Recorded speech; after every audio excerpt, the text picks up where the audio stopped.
Good afternoon and welcome to today's interactional session sponsored by Helping Hearts at Home, a leading companion care agency in Suffolk County. My name is Gary Carpenter and I'm the moderator, the host of today's event. And we have with us today St. Johnland Assisted Living Program. We talked about St. Johnland about 4 months ago, and what we want to do is bring them back. Joining us today is Paul Wasser. Paul is the CEO of the facility. Lorraine Cassio, who's the home care director of the home care program, and Kelly Lanson, who is the founder and CEO of Helping Hearts at Home. So, Paul, let me ask you. Sure. 4 months ago, 4 months ago, we had a beautiful video done, a nice discussion about the St. Johnland community. Mm-hmm. We talked about the nursing home. We talked about the licensed agency. And we talked about the coming of the assisted living program, at which at that time you weren't even approved. Well, you didn't open as of yet, I should say. Right. 4 months later, you're at 70% occupancy. Yes. Can you talk towards that, Paul? Yes. Well, given the model that St. Johnland Assisted Living is, which is not only do we accept private pay, but we accept Medicaid, and having that extra element of options or option really lends to the occupancy, because now we can serve not only the private pay folks, but also folks that that need financial assistance that can occupy our facility. So it's been very quick. In those couple of months, 70%. I think on February 1st we had one resident, and then now today we are at 70+%, and I expect over the next probably 4 or 5 months through into the fall, we should be fully occupied. Paul, that's tremendous. That really is tremendous. Why are people coming to St. Johnland when you have so many choices out here? Yeah. Why are they coming here? Well, it's first of all, it's a brand new facility, That is. all $40 million worth, and it's surrounded by all beautiful, beautiful areas such as Fort Salonga, St. James, Smithtown, Northport, Centerport. So you have it's nestled in this deer-filled community, and it's just absolutely gorgeous. So I said if I wasn't the administrator and I was at the time in my life where I could use assisted living and utilize it, I would move in here. Oh. Yeah. You know, it's quite interesting. I just heard from Lorraine today that the new CEO of the system is a resident here until his house is built. Yes. That's pretty good. That's pretty good. You know, one of the things, Paul, we've spoken before about networking in the community. And St. Johnland, and you're a firm believer of that. Correct me if I'm wrong, recently you had a meeting with St. Catherine's of Siena. Correct. To bridge that gap. Sure. Can you talk towards that? Yeah, I mean, it's always great to network with your associates, your business associates, who are going to be your primary referral sources. I mean, when folks go to a hospital, many cannot go out back to their homes out in the community and may require assisted living. So coming from a place of such quality care like St. Catherine's, it's wonderful to see that we're developing such a great relationship with them, and that they're going to help with not only our ALP here, our assisted living program, but also Lorraine's Lixa, etc. You know, that's so cool. And also, keep this in mind, Kelly Lanson. Yep. You're interacting with her on the companion care side. You know, if there's a need, if your residents have a need, we could service that need on that side. Absolutely. So you bring a full gamut of healthcare needs to the residents that are in this world out here. Yes. It's tremendous, Paul. Lorraine. Yes. If you could talk a little bit about, you're the director of home care for St. Johnland, yet a lot of your time is spent at the assisted living program. Oh, yeah. Can you It's my talk majority. towards that? Right now, 100%. Yeah. Can you Okay, talk to us then? yeah, well, my main responsibility here is to service the assisted living program. Mhm. So, it's mandated that you have a licensed home care service agency, that's the LICSA, who will help provide services for our residents in the ALP, such as I'm providing home health aides that are working around the clock, 7 to 3, 3 to 11, and 11 to 7, to service our residents, whatever it is they need. They're going to help them with all their activities of daily living, okay? And then I'm also contracted with Kelly for Helping Hearts at Home, for whatever family feels that their loved one needs a companion. Kelly's the one I'm going to be calling for that. I'm also very involved with being we are, as Paul said, a Medicaid-based program. I'm very involved with doing the assessments, the RN assessments, because I am also an RN, and Medicaid by the DOH requires a universal assessment system assessment be done prior to admission. So they get a score, and then we feel that they're appropriate enough to join our community. That's where the score will stem from. So I'm not only doing the pre-assessments for our residents when they get admitted, I'm also one of the RNs, besides my case manager, Ruby, admitting them into the assisted living program. And then it also starts with Dana Leggett, who is our social worker, who does the social assessments prior to even my RN assessment, to screen them also for the appropriateness of being able to be eligible for the program. But it's a wonderful program. I'm so glad I'm a part of it. And Lorraine, how long does that process take from a person coming in, knocking on the door, saying they'd like to come, and you get them off? Okay. Well, Dana, as I said, is the social worker who does the pre-assessment. They also have to screen for their Medicaid, the type of Medicaid they have. If they do have the community Medicaid already in place, the process can go quicker. It can go from Dana to me in a week, and from me back to Dana within a week. They could be getting admitted within a week to 2 weeks, depending on all the Medicaid services that are in place. If they're properly in place, they come in, an admission agreement is signed with Dana, and they pick out their room, and they move in whenever they can.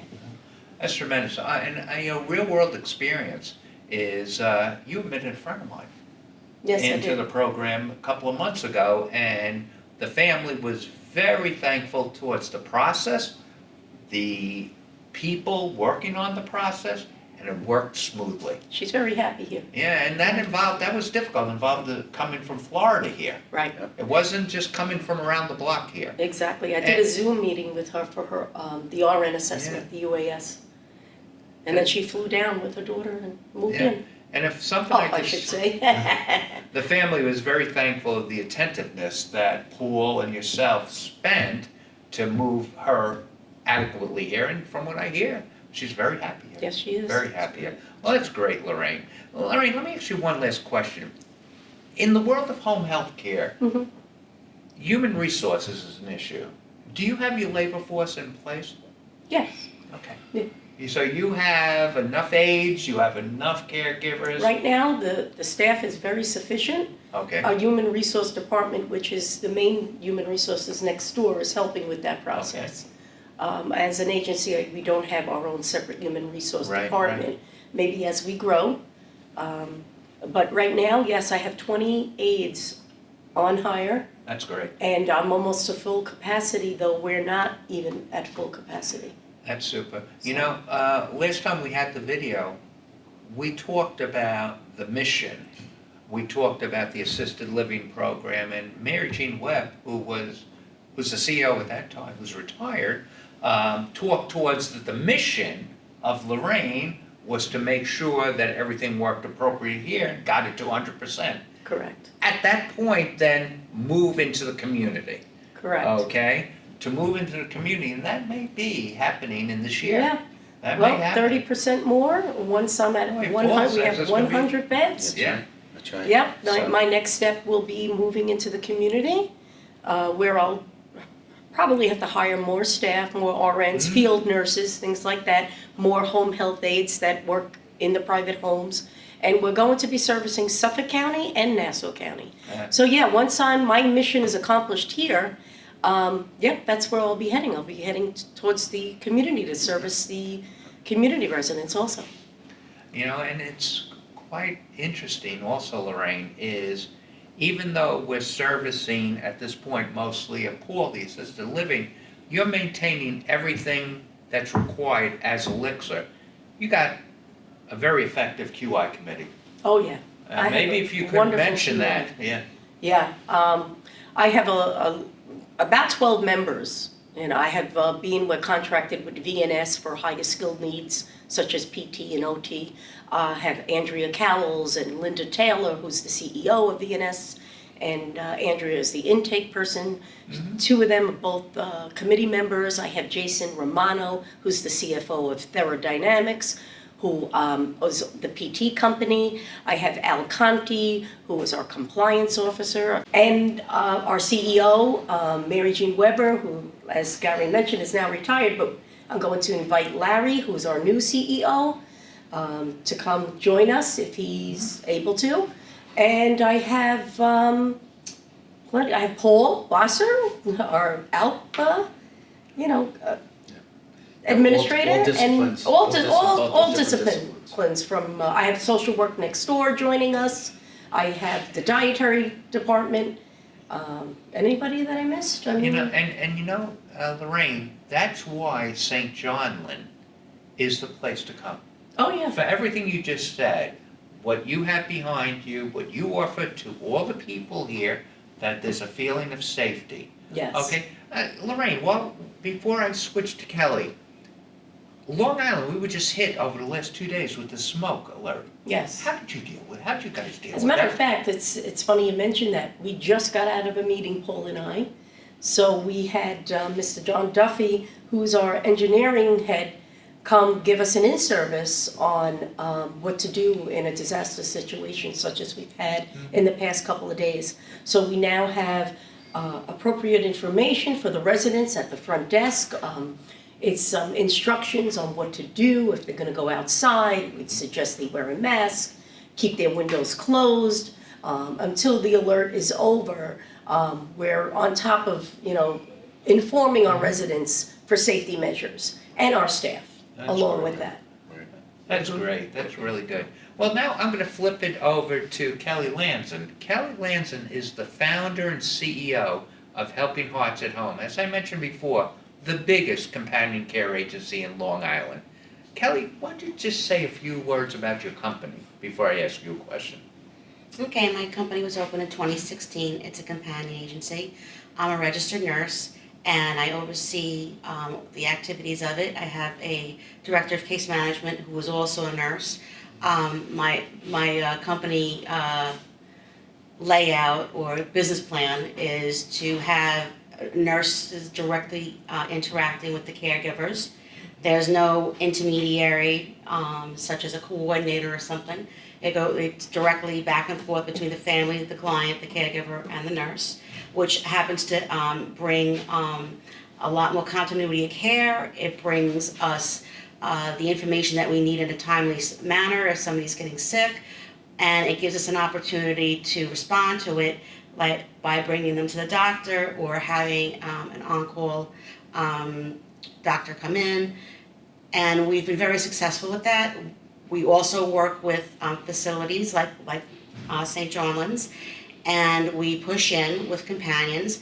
The reason why we work so well alongside the assisted livings and the nursing homes is our scope of services do not overlap. We don't touch anyone, we don't do hands-on care, but we advocate. We can make sure they get to the activities. We can make sure your loved one is comfortable and calm and getting acclimated to a new home if that should be where their issue is. Or if they're coming home from the hospital and you want them to have a little bit more oversight to make sure that they're safe and that they recover quickly. Well, that's something, Kelly. At the last time we had the interview, you talked so highly about the growth of your company, and it continually grows. You mentioned you have a director of case management. Mm-hmm. I believe her name was Bree. Mm-hmm. Okay, and recently you expanded into Florida. Yes, I did. Okay, given that to be the case, As I asked Lorraine, human resources, is that a concern for you? Do you have? Human resources is always a concern. Okay. It's almost like two silos. When you're building up your clientele, you also have to be building up your staff. Mm-hmm. Our staff tend to be transient in nature, and I understand why. If they can't get the hours here, they still have bills to make, and they're going to make the hours somewhere else. Mm-hmm. So I do my best to keep my caregivers with me as a priority. My agency, I tried to put together a very comprehensive benefit plan and keeping our caregivers happy and satisfied with their jobs is important to us so that they stay with us. If they have to go work somewhere else, we hope they come back. You know, one of the things also, as Paul talked about networking, and Lorraine talked about it, Kelly is good at networking too. Okay, she is active on the QI committee with Lorraine and us. She represents the companion care side. She's also on the advisory committee for St. Catherine's of Siena Medical Center. That reports directly to the board, of which I sit on the board. She's active in that world, as well as the world of multiple sclerosis. Okay, so where that benefits Paul is some of the people coming here have a modality which Kelly has, her agency has attracted. In fact, we've just become an Alzheimer's certified. Bree is, correct me if I'm wrong, Kelly. You're not wrong. She's getting certified as we speak. As an Alzheimer's specialist. Yep, that and for educating. Yeah. So for from that nursing and education. You know, from that standpoint, the relationship between Helping Hearts and St. Johnland, we can provide a lot to St. Johnland, and St. Johnland can provide a lot to Kelly also. As I always like to do is I always like to end the session with final thoughts. And I'm going to go to you, Paul, first. Sure. And go to. Well, it's first of all, thank you for having me. But also, it's so nice to have associates in the field, because without them, you cannot provide the quality of care that you'd like to have. That's your ultimate goal. So having the services that Kelly offers and that Lorraine offers, together we can all work together for the betterment of the resident and the quality of care that we look to provide. So I can't be more grateful for having you and appreciative, and also I respect tremendously what the nurses are doing and what the care aides are doing and what the companions are doing, because it's one big picture. And we operate 24/7 in this life. So, having seen what these folks can do, I just have such a tremendous respect for them. That's great. So thank you. Thank you. Lorraine, do you have a final thought? Nothing, that just what Paul said pretty much is we're all a team, and we're working very well together between social work, between case management, between the LICSA, between administration. Paul has a wonderful team under him, and we all get along very well, and our main goal is to focus on the residents and that they're getting the best care that they deserve. And I'm just very, very glad that I'm part of this nice team. That's great. That's great. And I'm thankful for Gary too, and Kelly, for all Thank your you. services. Thank you. And Kelly, final thought. I'm thankful for being a part of this and watching you guys open and grow. And I really do respect your mission and your vision statement and the way that you provide care and the importance you put on the residents and their happiness and safety. It's a beautiful facility. Everyone, as I was walking through here earlier, the clients were talking with me, and very friendly people. So I have to say that it's a really nice place, and I'm glad to be a part of it. My concluding comment is that what I see in St. Johnland is a full service, the whole St. Johnland community. You got the nursing home, you got the licensed agency, you got the assisted living. You have the relationships that Paul has with the outsiders, with the hospitals, with Helping Hearts at home. This becomes a place that if I'm evaluating for my family in a situation, I'm definitely going to give them a call. Thank you for being with us today.